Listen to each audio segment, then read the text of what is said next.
ദേശീയ വനിതാ കമ്മീഷൻ അധ്യക്ഷ ബി.ജെ.പി. നേതാവ് കൂടിയായ രേഖാ ശർമ്മയ്ക്കെതിരെ സോഷ്യൽ മീഡിയയിൽ വീഡിയോ ഇട്ടതിന് ഡൽഹി പോലീസ് മഹുവ മൊയ്ത്ര എം.പിക്കെതിരെ തൃണമൂൽ കോൺഗ്രസ് എം.പിക്കെതിരെ കേസെടുത്തിരിക്കുകയാണ്.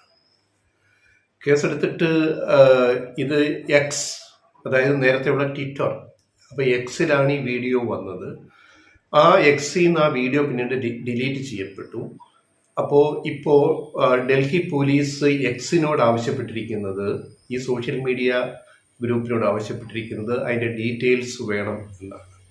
അത് പ്രകാരം FIR ഇട്ടിട്ട് മഹുവ മൊയ്ത്ര എം.പിക്കെതിരെ കേസ് ഡൽഹി പോലീസ് എടുത്തിരിക്കുകയാണ്. ഞങ്ങൾ കഴിഞ്ഞ ദിവസം ഇതിനെപ്പറ്റി ഒരു വീഡിയോ ചെയ്തതാണ്. അപ്പോൾ അതിനകത്ത് ഈ മോഡസ്റ്റി ഓഫ് വുമൺ, ഒരു സ്ത്രീയുടെ മാന്യതയെ ചോദ്യം ചെയ്യുന്ന ഒരു പരാമർശമാണ് മഹുവ മൊയ്ത്രയുടെ വീഡിയോയിലുള്ളത് എന്നതിൻ്റെ അടിസ്ഥാനത്തിലാണ് വനിതാ കമ്മീഷനും ദേശീയ കമ്മീഷനും കേസെടുത്തിരിക്കുന്നു. വേറെ കേസ് അതുകൂടാതെ ഡൽഹി പോലീസിൽ രേഖാ ശർമ്മ ദേശീയ കമ്മീഷൻ അധ്യക്ഷ പരാതി കൊടുത്തതിൻ്റെ പേരിലാണ് ഇപ്പോൾ മൊയ്ത്രയ്ക്കെതിരെ ഈ രണ്ടാമത്തെ കേസ്. ഇപ്പോൾ 2 കേസ് ഇതിൻ്റെ അകത്ത് വന്നിരിക്കുന്നു. ഇതിനകത്ത് ഏറ്റവും വലിയ പ്രത്യേകത, ഞങ്ങൾ കഴിഞ്ഞ ദിവസം പറഞ്ഞതുപോലെ, ഭാരതീയ ന്യായ സംഹിത, ഇന്ത്യൻ പീനൽ കോഡ് ഇല്ലാണ്ടായി. IPCക്ക് പകരം ഭാരതീയ ന്യായ സംഹിത എന്ന പുതിയ നിയമപ്രകാരമാണ് ഈ കേസ് എടുത്തിരിക്കുന്നത്. അത് തന്നെയാണ് ഇതിൻ്റെ ഒരു പ്രാധാന്യം എന്ന് പറയുന്നത്. അപ്പോൾ അതിനകത്ത് സെക്ഷൻ 79 പ്രകാരമാണ്, ഭാരതീയ ന്യായ സംഹിതയുടെ സെക്ഷൻ 79 പ്രകാരമാണ് കേസെടുത്തിരിക്കുന്നത്. അതിൽ പറയുന്നത് വേർഡ്, ജെസ്ചർ ഓർ ആക്ട്, ഒരു വാക്ക്, ഒരു നോട്ടം, അല്ലെങ്കിൽ ഒരു ആംഗ്യം, അല്ലെങ്കിൽ ഒരു പ്രവൃത്തി കൊണ്ട് ഒരു സ്ത്രീയുടെ മാന്യതയെ ചോദ്യം ചെയ്യുന്ന രീതിയിലാണ് മഹുവ മൊയ്ത്ര പെരുമാറിയിരിക്കുന്നത്. ഇത് 3 വർഷം വരെ ശിക്ഷ കിട്ടാവുന്ന കുറ്റകൃത്യമാണ് ചെയ്തിരിക്കുന്നത്. അപ്പോൾ ഭാരതീയ ന്യായ സംഹിത ഇന്ത്യൻ പീനൽ കോഡിൽ നിന്നും പുതിയ രൂപത്തിലേക്ക് വന്നു. അതുപോലെ മറ്റ് നിയമങ്ങൾ മാറ്റി ഒക്കെ ഒരു ഹിന്ദുത്വ അജണ്ട സെറ്റ് ചെയ്യുന്ന രീതിയിലേക്കാണ് കാര്യങ്ങൾ പോയിക്കൊണ്ടിരിക്കുന്നത്. അതായത് നിയമത്തിൻ്റെ പേരുകൾ മാറ്റുന്നു. അതെല്ലാം ഹിന്ദി ബെൽറ്റിലും ഹിന്ദുത്വയുമായിട്ട് ചേരുന്ന പേരുകൾ കൊണ്ടുവരുന്നു. ഇന്ത്യൻ പീനൽ കോഡ് എന്ന് പറയാണ്ടായിരിക്കുന്നു. അതിന് പകരം ഭാരതീയ ന്യായ സംഹിത ആവാം, അതിലൊന്നും നമ്മൾ കുറ്റമൊന്നും പറയുന്നില്ല. പക്ഷേ ഒറ്റയടിക്ക് ഇതെല്ലാം കൂടെ മാറ്റി തീർത്തിട്ട് ഈ രാജ്യത്തെ, ഇന്ത്യയെ അങ്ങ് എങ്ങനെയൊക്കെ ആക്കി തീർക്കാമെന്ന് BJP വിചാരിക്കുന്നുണ്ടെങ്കിൽ BJPക്ക് വീണ്ടും തെറ്റുപറ്റുന്നു എന്നുള്ളതാണ് മനസ്സിലാക്കേണ്ടത്, അല്ലെങ്കിൽ സംഘപരിവാർ. കാരണം ബ്രിട്ടീഷ് ലെഗസിയുണ്ട്, പല പേരുകളും ബ്രിട്ടീഷുകാരുണ്ടാക്കിയ പേരുകൾ നമ്മൾ മാറ്റുന്നുണ്ട്. അതിനെയൊന്നും നമ്മൾ എതിർക്കുന്നൊന്നുമില്ല.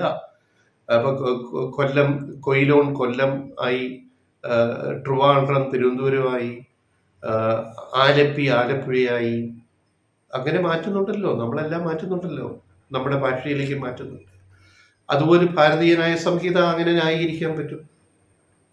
ഭാരതീയ ന്യായ സംഹിത അതിനൊരു ഇംഗ്ലീഷ് പറയണമെങ്കിൽ എങ്ങനെ പറയേണ്ടി വരും എന്നുള്ളതാണ് പ്രധാന ചോദ്യം.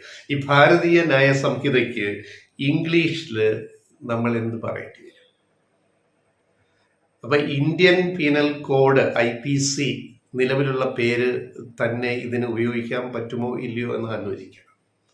അല്ല, ഈ ഇംഗ്ലീഷ് വിരോധം വെച്ചിട്ട് ഇനി ഭാരതീയ ന്യായ സംഹിത മാത്രം മതി എന്ന് തീരുമാനിച്ചാൽ നമുക്കൊന്നും പറയാനില്ല. പാർലമെന്റിൽ പാസ്സാക്കുന്ന നിയമമാണ്. ഈ ലോകത്ത് ഇംഗ്ലീഷ് ഭാഷ ഇത്രയും പ്രചരിച്ചതിൻ്റെ കാരണം എന്താണെന്ന് നമ്മൾ ആദ്യം ചിന്തിക്കണം. അത് ബ്രിട്ടീഷ് കൊളോണിയൽ സാമ്രാജ്യം, ലോക രാജ്യങ്ങൾ പലതും നാടുകൾ കീഴടക്കിയിട്ട് അവരുടെ ഭാഷ കൊണ്ടുവന്നു. അതുപോലെ അവർ പല കാര്യങ്ങളും കൊണ്ടുവന്നു. അപ്പം ഇംഗ്ലീഷ് ലോക ഭാഷയായിട്ട് മാറിയതിന് പിന്നിലുള്ള ചരിത്രം നമ്മൾ മനസ്സിലാക്കണം. എന്തേ ഹിന്ദി ലോകഭാഷയാവാത്തത്?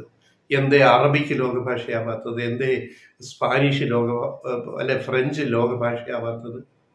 അതിനൊക്കെ ചരിത്രപരമായ കാരണങ്ങളുണ്ട്. ഇപ്പം ലോകം മുഴുവൻ അംഗീകരിക്കുന്ന ഒരു ലാംഗ്വേജാണ് ഇംഗ്ലീഷ്. അതിന് അങ്ങനെ ഒരു സാഹചര്യം ചരിത്രപരമായിട്ട് ലോകത്ത് മുഴുവൻ വ്യാപിച്ച ഒരു ഭാഷ, അതില്ലാതെ നമുക്ക് ജീവിക്കാൻ പറ്റത്തില്ല. ഇംഗ്ലീഷ് അറിയാതെ ജീവിക്കാൻ പറ്റുമോ? ഹിന്ദി മാത്രം പഠിച്ചാൽ ജീവിക്കാൻ പറ്റുമോ? മലയാളം മാത്രം പഠിച്ചാൽ ജീവിക്കാൻ പറ്റുമോ ഇന്നത്തെ കാലത്ത്? അല്ല വിദേശത്ത് പോയാൽ ഞാൻ ഹിന്ദിയെ സംസാരിക്കും, ഞാൻ മലയാളം സംസാരിക്കാൻ ഇംഗ്ലീഷ് സംസാരിക്കത്തില്ല എന്ന് പറഞ്ഞ കാര്യം നടക്കും. അപ്പം ഒരു ഭാഷ ലോക ഭാഷയായിട്ട് മാറിയത് എന്തുകൊണ്ട്? അല്ലെങ്കിൽ ലോകത്തെ ഏറ്റവും വലിയ മതം എന്തുകൊണ്ട് പിന്നെ ക്രിസ്ത്യാനിറ്റിയായി? അതിന് പിന്നിലല്ലേ മറ്റു മതങ്ങൾ വരുന്നുള്ളൂ? ഇതിനൊക്കെ അതിൻ്റെതായ കാരണങ്ങളുണ്ട്. നമ്മൾ ഇത്തരം കാര്യങ്ങളെ ഇത്തരം സങ്കുചിത മനോഭാവത്തോടെ കാണുന്നതിൻ്റെ ഒരു വലിയ പ്രശ്നം കൂടിയുണ്ട് ഈ ഭാരതീയ ന്യായ സംഹിതയിൽ. ഭാരതീയ ന്യായ സംഹിത പിന്നെ മഹുവാ മൊയ്ത്രയെ ശിക്ഷിക്കുമോ ഇല്ലയോ നമുക്ക് കാത്തിരുന്ന് കാണാം.